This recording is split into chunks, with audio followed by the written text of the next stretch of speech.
What's up, everybody? David from Pro Duo Flippers here. Today we're going to talk about what you can do or what we are doing to get 20 sales a day. So maybe some tips for you if you're not getting enough sales or you would like to get more sales. I'm just going to tell you what we're doing that is generating about 20 sales a day on average. So that's what we've been averaging for the past 90 days or so. We've sold about 600 things a month is what we're selling. We sold 30 items yesterday. We're about 15 today, I think, maybe a little more. I'm hoping that we're going to hit about 25 before the day's over or more. But I'm going to talk about the 6 things that I think we are doing that I wouldn't say is exactly separating us from everybody else or putting us above everybody else, but it's the 6 things that I believe that are leading to more sales for us. So the number one is the most obvious, is that we just have a lot of listings. So if you're not getting the amount of sales that you'd like, the most obvious thing you can do is to just get more listed, right? So a lot of times people ask, how many listings do you have to have before you start seeing regular sales? And from myself and from what I've heard from others, if you get about 200 listings and you maintain that, then you should start seeing regular sales every day. But it may only be 2 sales a day or so. Generally speaking, most people who are listing like normal stuff that you'd find at thrift stores, garage sales, or auctions, one-off type items, you're typically going to sell about 1% of your listings per day. So if you have 200 listings, then you might expect to sell one or two items per day, probably 2 or so. That would be 1%. If you have 1,000 listings, then maybe you're going to sell 10 things a day, and so on. So we have pushed our listings up in the past 7 months. We have gone from about 1,500 listings and we are up to 2,500 listings. So really happy about that. It's really starting to show in our sales.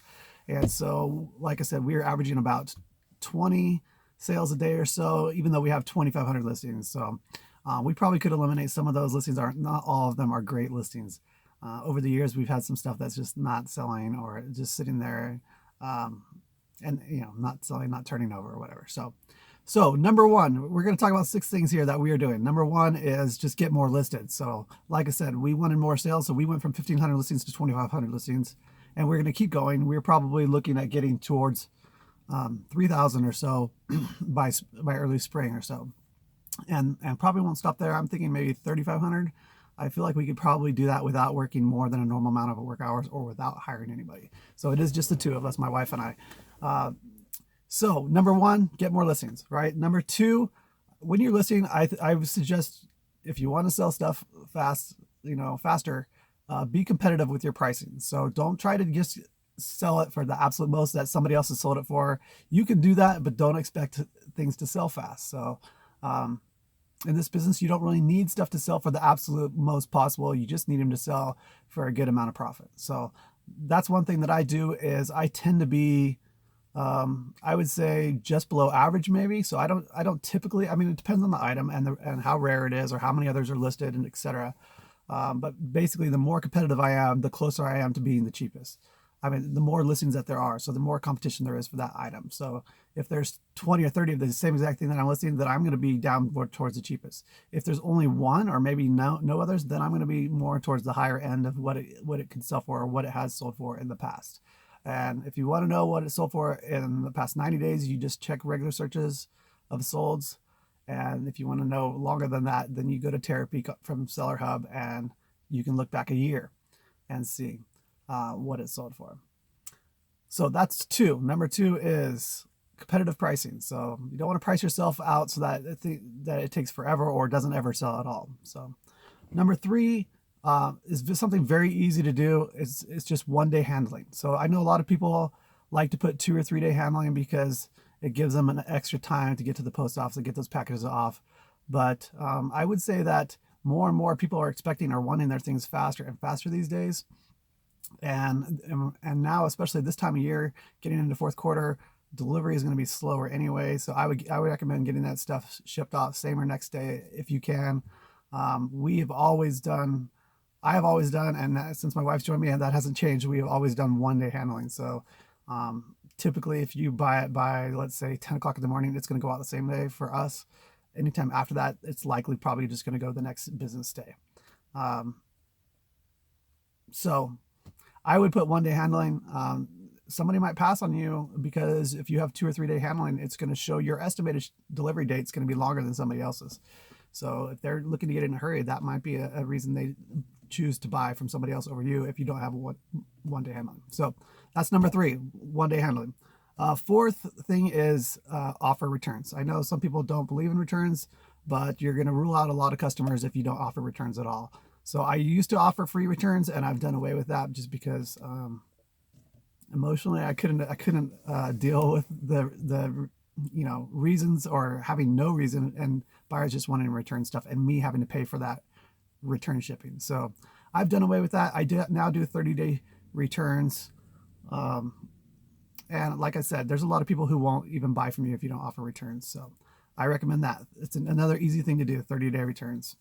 And then we get into these last two, and I think these were where maybe it's going to give you a little edge, over some other sellers, because there's a lot of sellers on the marketplace these days. It's probably only going to keep increasing. And so you just want to do what you can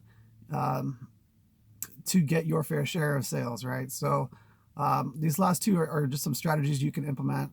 For the longest time, so I'll just talk to you about number 5. Number 5 is promoted listings. So for the longest time, I just didn't do promoted listings. But the problem is that's not really helping me. I don't think that's real. I mean, maybe I am making a little bit more off my sales when they do sell. But if you can give yourself a little edge over other sellers, and it doesn't really cost you that much. Depends on what you want to set it as. So you can set your promoted listings at whatever percentage you want. And when something sells from somebody clicking on that promoted listing, then you have to pay an extra percentage to eBay. So I'm into just doing things very simply. So I don't set different percentages for different items or whatever. I just flat bulk list all my listings. I use promoted listing, and I do it at about 2%. Like I said, I'm still new to promoted listings. I experimented with doing shorter ones and changing the rate around. And what I found has been working to keep my sales steady is just leaving my promoted listings promoted all the time. And so I just set it indefinitely and just leave it. And that's because what I was doing before was I would just do it for like a week or two, and then they would end and they would start up again. And I'd see this dip in my impressions, where people are actually seeing my items, and then maybe it also, along with that, a dip in my sales.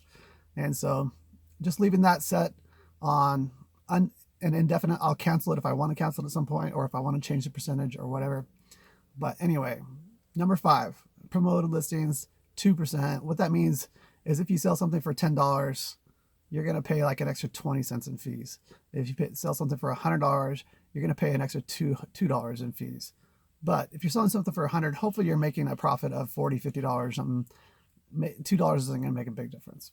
And that's still, it's only if they click on it from the promoted listings. If they do a search and sort it from price low to high, and then they click on your normal listing not the one that's promoted that shows up at the top of searches or bottom of searches or whatever, then you don't have to pay that fee. So what I've experienced doing promoted listings is that about half of my sales now are selling through promoted listings. That doesn't mean that it's double my promoted listings. I don't think that's the case at all. But like in some cases where it would have sold anyway, now it's selling through promoted listings. So, but I feel like I have seen an increase in sales. I can't really say how much it is. I don't really know. But anyway, that's number 5. So the final one I have is number 6. And for the longest time too, I also didn't do this. So I used to be of the belief that you just do a quality listing, you set the price, and then it should sell, right? Eventually it should sell. And that's probably true. But the name of this game is getting stuff sold. So you want stuff to sell fast, not take forever to sell. So number 6 is something I do now is I send offers to buyers. So if you look at your listings, it should say somewhere where you'll have if you look at Seller Hub or on your eBay app, it should say listings that are eligible to send offers to.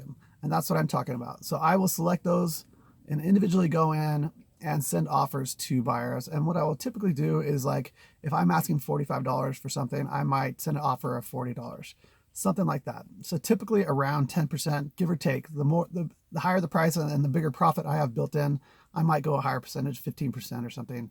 If it's smaller, like if it's a $20 item, I might only go 5% or something, or only, I don't know. Maybe sometimes I only do $1 off, but anyway. So sending offers sometimes works. I would say that I would probably 2 or 3 of my sales per day come from sending offers.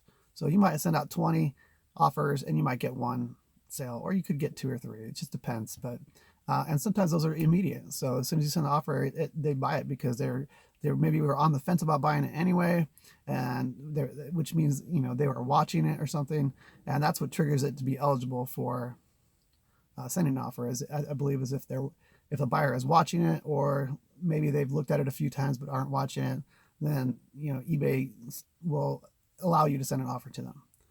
So, and you can do it however you want. As far as I typically will send them an offer and deselect the counter offers so that I don't get counter offers, because I just don't like. I feel like I'm sending an offer anyway.